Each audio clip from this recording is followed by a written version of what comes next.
정부가 대통령 세종집무실 설치 로드맵을 내놨습니다. 다음 달 관련 연구 용역에 착수해 2027년 상반기 준공을 목표로 한다는 건데 환영과 우려의 목소리가 엇갈리고 있습니다. 수도권에 버금가는 광역 경제권을 만들기 위한 충청권 특별지방자치단체 설립에 속도가 붙고 있습니다. 충청권 4개 시도가 합동추진단 구성에 합의해 이르면 내년 출범이 가능할 전망입니다. 천안시 의회가 유통업계의 매출 감소를 감안해 교통유발 부담금을 인하하는 조례 개정을 추진 중입니다. 세종시와 KTNG가 1,800억 원 규모의 투자 협약을 체결했습니다.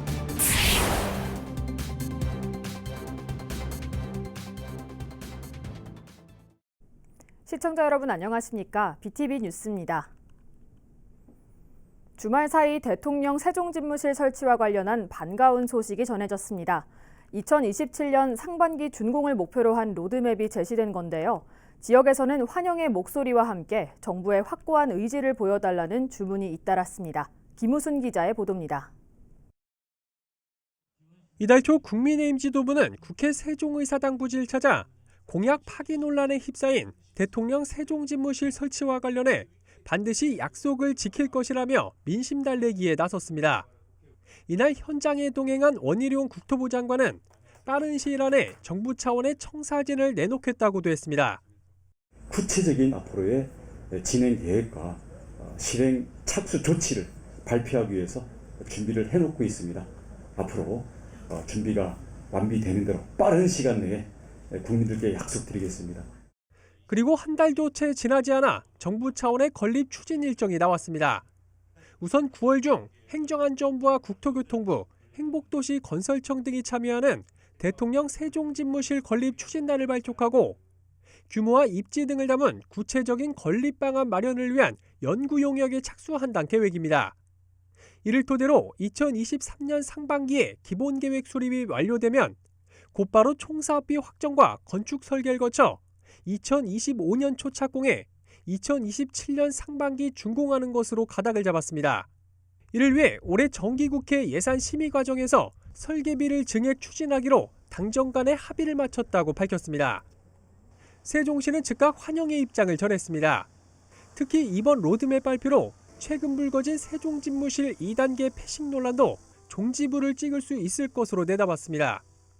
대통령 세종집무실을 구체적으로 실현할 실천적 로드맵으로서 세종집무실 설치를 더는 거스릴 수 없는 역사적 현실로 확정하는 중대한 이정표입니다. 다만 시민사회단체에선 세종집무실 건립 의지를 단순 선언이 아닌 약속 이행으로 입증할 필요가 있다고 주문했습니다. 당장 세종에서의 국무회의와 중앙지방협력회의 개최를 정례화하고 내년 예산에 세종집무실 설계비를 대폭 증액하는 것에서 나아가 대통령실과 국회의 완전 이전을 위한 개헌 공론화 과정에 착수해야 한다고 목소리를 높였습니다. BTV 뉴스 김우순입니다.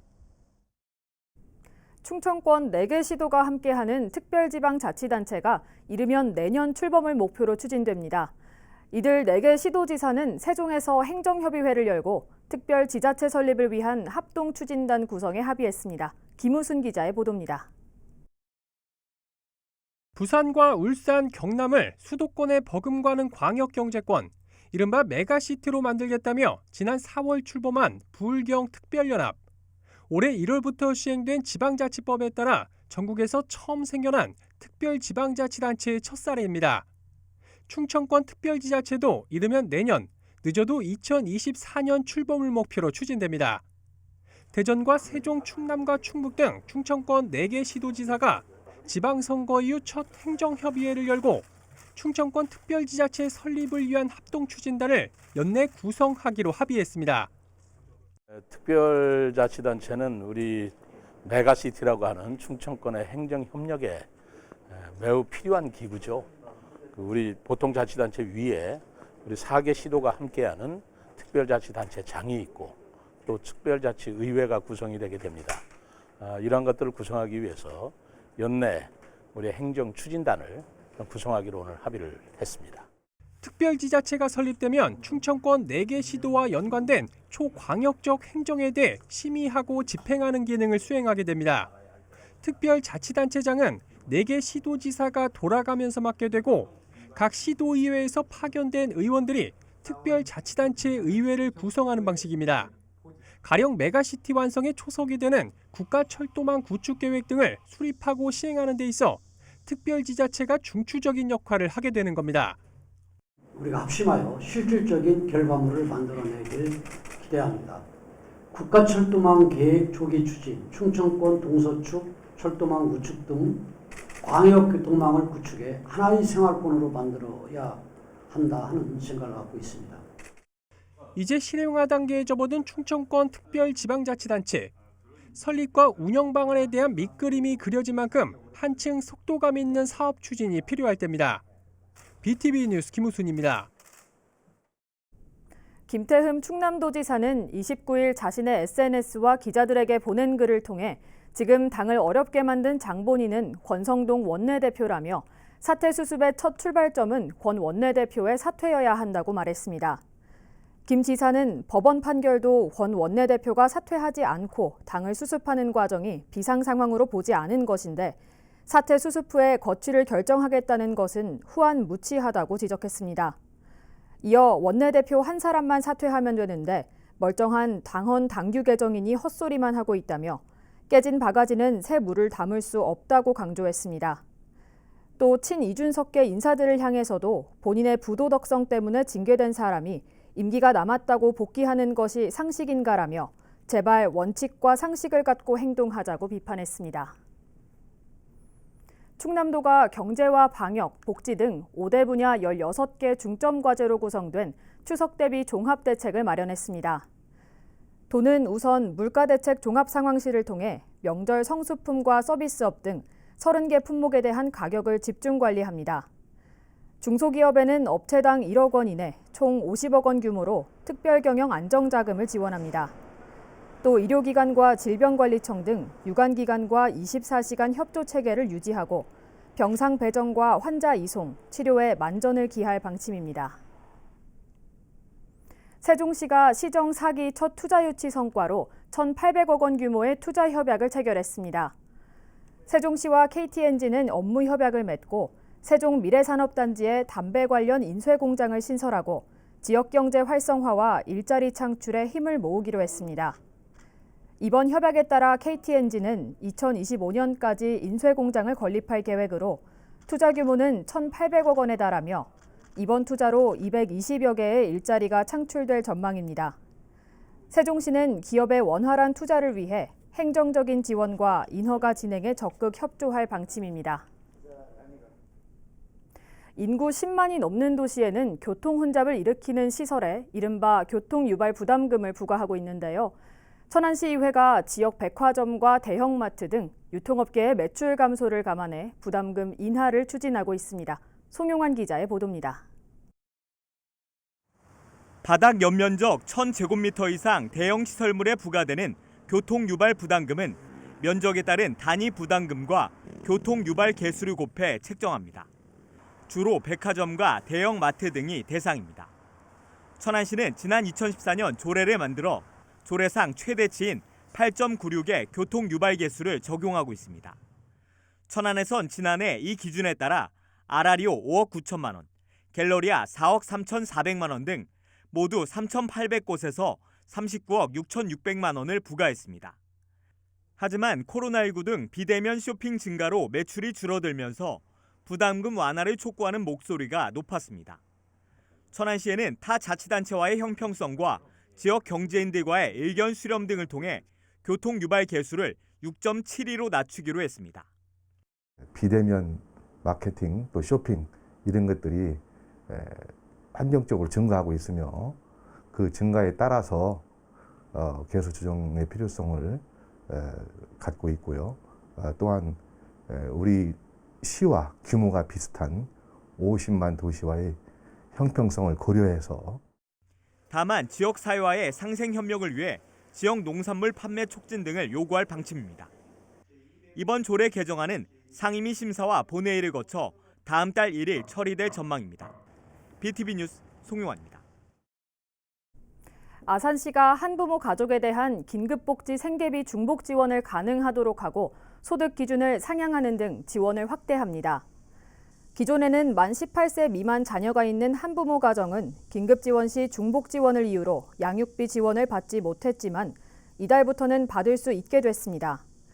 또 다음 달부터는 소득 기준이 중위소득 52%에서 58%로 청소년 한부모 가족의 경우엔 중위소득 60%에서 65%로 상향돼 수혜자가 늘어날 전망입니다. 자세한 내용은 각 읍면동 복지팀 또는 여성복지과에 문의하면 됩니다. 천안시 복지재단이 올 12월까지 취약계층 지원 사업의 기준을 낮춰 대상을 확대합니다. 그동안 취약계층 지원 사업은 건강보험 납부 기준 중위소득 80%가 대상이었지만 올 하반기에는 중위소득 110%까지로 조정했습니다. 지원금은 주민등록 등본 기준 1인 60만 원, 2인 100만 원, 3인 130만 원까지 지급됩니다. 자세한 내용은 재단 홈페이지에서 확인하면 됩니다. 천안 지역 향토기업인 아라리오가 충남예고 학생 20명에게 총 2천만 원의 시킴 장학금을 전달했습니다. 시킴은 세계적인 미술품 컬렉터이자 현대미술 작가인 아라리오 김창일 회장의 작가명으로 지난 2003년부터 20년째 장학금을 전달하고 있습니다. 천안에서 신세계 백화점과 종합터미널, 외식 사업을 하고 있는 아라리오는 갤러리와 뮤지엄, 조각공원 등을 통해 시민들에게 다양한 문화 콘텐츠를 제공하고 있습니다.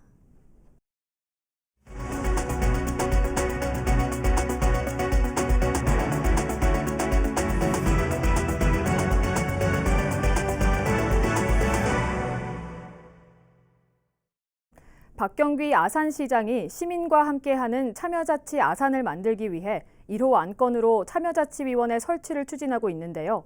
설치 조례안이 아산시의회 상임위원회에서 보류되면서 제동이 걸렸습니다. 보도에 김장섭 기자입니다. 민선 8기 박경귀 아산시장의 1호 안건인 참여자치위원회 설치. 현안과 주요 사업 정책 결정 과정에서 전문가와 활동가, 이해 관계 시민, 공무원 등이 참여해 행정의 민주성과 투명성을 확보하는 역할을 담당하게 됩니다. 위원회는 기획조정과 문화관광, 체육, 환경 녹지 등 분과당 20명 이내로 모두 12개 분과위원회에 255명 이내로 구성됩니다. 대규모 인허가나 다수 민원 등 사안이 발생할 경우 특별위원회도 구성할 수 있게 했으며 특히 위원회 의결사항에 대해서 아산시장이 정책에 적극 반영하도록 한 점이 가장 큰 특징입니다. 시는 오는 10월 참여자치위원회 출범을 위해 다음 달 8일까지 열리는 아산시의회 정례회에 관련 조례안을 상정했습니다. 하지만 참여자치위원회 설치 조례안이 이번 정례회의 상임위원회를 통과하지 못하면서 제동이 걸렸습니다.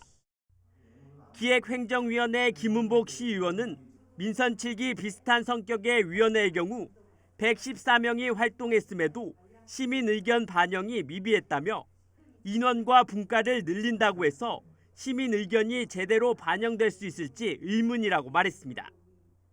또한 맹희석 기획행정위원장은 조례안 중 아산시장은 위원회에서 의결된 사항을 정책에 적극적으로 반영해야 한다라는 내용에 대해 자문 성격의 위원회가 의결 권한까지 갖는 것은 맞지 않다고 지적했습니다. 아울러 위원 임기가 1년인 부분에서도 너무 짧아 일회성에 그칠 수 있다며 최종적으로 보류를 결정했습니다.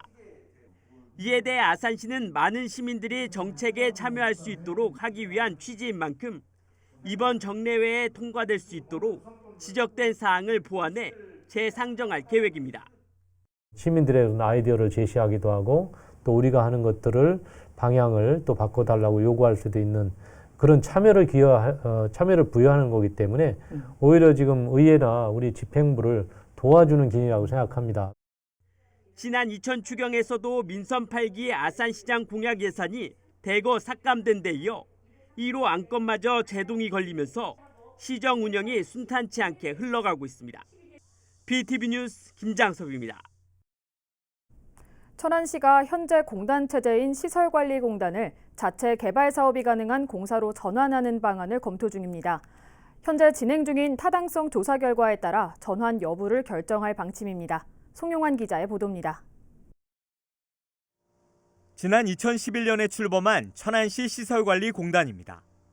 천안의 유일한 지방 공기업으로 종합운동장과 한들문화센터, 축구센터, 추모공원 등 천안시로부터 20여 개 시설을 위탁받아 운영하고 있습니다. 하지만 공단의 특성상 위탁받은 사업 외에 택지 개발이나 산업단지 조성 등 자체 개발 사업은 불가능한 상황입니다. 천안시가 천안시 시설관리공단의 공사 전환을 검토하고 있습니다. 이미 수원과 부천, 안양, 시흥 등 경기도권 상당수 지자체는 기존 공단을 도시공사로 전환하거나 새로 설립했고 지난 8대 천안시 의회에서도 공사 설립의 필요성이 제기됐습니다. 천안시는 수도권 인접 도시로서 개발 수요가 꾸준히 증가하는 도시입니다. 이런 미래 개발 수요에 능동적으로 대처하고 그 개발 이익을 그 지역에 재환원하기 위해서는 그 전문적인 공사로의 전환이 필요하지 않느냐는 얘기들이 많이 나와 있었습니다. 이를 위해 시는 시설관리공단 공사전환 타당성 연구 용역을 실시하고 있습니다. 실제 개발 수요와 수익성 등을 면밀히 따져 공사 전환 여부를 결정하겠다는 건데 최종 용역 결과는 이르면 오늘 10월에 나올 예정입니다. 현재는 공사의 전환이 필요한지에 대한 타당성 조사를 진행 중이고요. 아직 발족 시기는 좀 신중히 아직 검토해서 하도록 하겠습니다. 이어 공사 전환이 추진되더라도 정부의 1지자체 1공기업, 경영 효율화 기조와 방망 경영에 대한 우려 등을 고려해 조직과 인력 확대는 최소화할 것이라고 밝혔습니다. BTV 뉴스 송용환입니다. 세종 시민들의 발이 돼주는 공공자전거 어울링을 이용하는 시민들이 꾸준히 늘고 있습니다. 이젠 교통수단의 한 축을 담당하고 있는데요. 어울링 이용 현황과 앞으로 남은 과제는 무엇이 있는지 김우순 기자가 취재했습니다. 세종시 공공자전거 어울링입니다. 지난 2014년 10월 처음 도입된 이후 시민들의 근거리 이동 수단으로 자리매김한 지 오래입니다. 연간 3만 원이면 언제 어디서든 탈 수 있다는 게 매력입니다. 운동하기도 좋고 자전거가 많이 있어서 뭐 좋은 것 같아요. 편리해서. 가격이라든지 그런 것도 좀 어떻게 보십니까? 굉장히 싼 거죠. 어울링 회원 가입자 수는 꾸준히 늘어 8월 기준 18만 7천여 명에 이릅니다. 세종시 전체 인구의 절반 수준에 달합니다. 주로 20대부터 40대까지의 회원이 줄을 이뤘고 50대 이상도 4만 1,000명을 넘었습니다. 이용률 역시 폭발적인 성장세입니다. 지난 2017년 19만 1,000여 건에 그쳤던 것이 올해 8월 현재까지 135만 4천여 건으로 7배 이상 늘었습니다. 연말까지 가면 그 증가율은 훨씬 늘어날 전망입니다. 현재 세종시에 배치된 어울링 수는 3,165대에 대여소는 626곳. 신도시뿐만 아니라 조치원읍 곳곳에서 어울링 대여소를 쉽게 찾을 수 있을 정도입니다. 이처럼 어울링의 인프라는 어느 정도 잘 구축된 만큼 이젠 적정 운영 대수를 찾고 관리의 효율성을 고민해야 할 때란 지적이 나오고 있습니다. 나아가 버스 등 다른 이동수단과의 연계성을 높이면 대중교통의 한 축을 담당하는 역할을 톡톡히 할 것으로 전망되고 있습니다. BTV 뉴스 김우순입니다. 주차 문제로 골머리를 앓고 있는 아산 배방읍 신도시 민원행정센터 주변 도로 일부 구간이 일방통행으로 지정되면서 노상 주차장이 만들어졌는데요. 불과 7개월 만에 일방통행이 없던 일이 되면서 노상 주차장도 없어지게 됐습니다. 어떻게 된 일인지 김장섭 기자가 취재했습니다. 주차난이 심한 곳 중 하나인 아산 배방읍 신도시 민원행정센터 인근 도로입니다. 주차 공간 확보와 차량의 원활한 소통을 위해 일방통행으로 변경해달라는 인근 주민들의 제안에 따라 지난해 11월 열린 아산경찰서 교통안전시설심의에서 일방통행 지정이 가결됐습니다. 이에 따라 아산시는 해당 구간에 지난 4월 공영 노상주차장 34면을 만들었습니다. 하지만 일방통행 구간으로 지정된 지 7개월 만에 없던 일이 됐습니다. 인근 상가를 주축으로 일방통행의 필요성이 현저히 떨어진 지나친 규제라는 민원이 제기됐고 일방통행으로 민원행정센터가 마련한 임시주차장을 정상적으로 진입할 수 없는 점, 해당 구간 내 건축행위 제한 등이 불거지면서 다시 열린 재심의에서 일방 통행이 해제된 겁니다. 일방 통행이 해제되면서 아산시가 이곳에 있는 노상주차장 전면을 폐지하기로 행정 예고했습니다. 다만 주차 공간이 없어지면서 일각에서는 불만의 목소리도 나오고 있는 상황. 그나마도 주차장이 있으니까는 좀 되는 건데 주차 없애버리면 앞으로 뭐지 주차 저장대를 만들어놓든지 그래야지. 아산경찰서는 당장 주차난이 계속되겠지만 시가 도로 인근 저류시설에 주차장 조성을 추진하고 있는 점도 고려해 이같이 결정했다고 밝혔습니다. 이에 따라 다음 달 중순부터는 해당 구간이 다시 양방향 통행으로 변경될 예정입니다. BTV 뉴스 김장섭입니다. 올해로 세 번째 맞는 세종시 빅데이터 분석 아이디어 공모전이 다음 달 말까지 열립니다.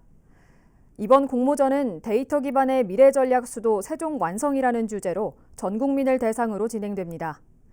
공모전 참여는 개인 또는 4명 이하의 팀을 구성해 참가할 수 있으며 공공이나 민간 데이터를 활용한 도시 문제 해결 방안, 스마트 서비스 발굴 등 정책에 반영 가능한 아이디어를 자유롭게 제안하면 됩니다.